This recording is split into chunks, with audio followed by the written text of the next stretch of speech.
Agnes Nasulinda tayogera era tawulira ate nga alina n'obuzibu ku mutwe. Y'omu ku bakyala ab'embuto abali ku kitanda wano mu ddwaaliro e Mulago.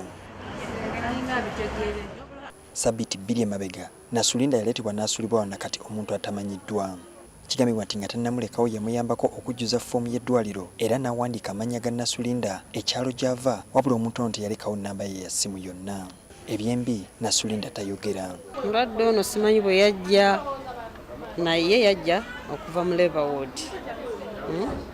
Labour Ward we batuukira abakyala bonna, then from Labour Ward ne bajja wano we tuli kaakano.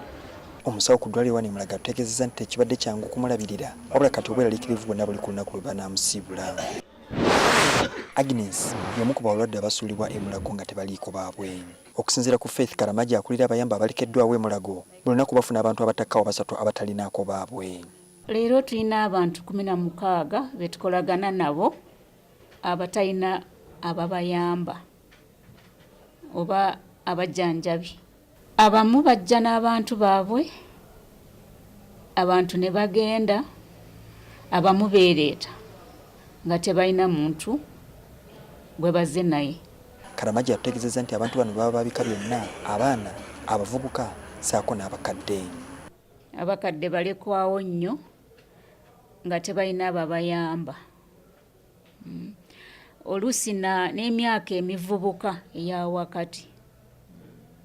Emyaka 2 bwetyo 22, 23, 18. Tukitegeddeko nti bangi ku bantu bano babeerawo okumala ebbanga erisukka myezi 2.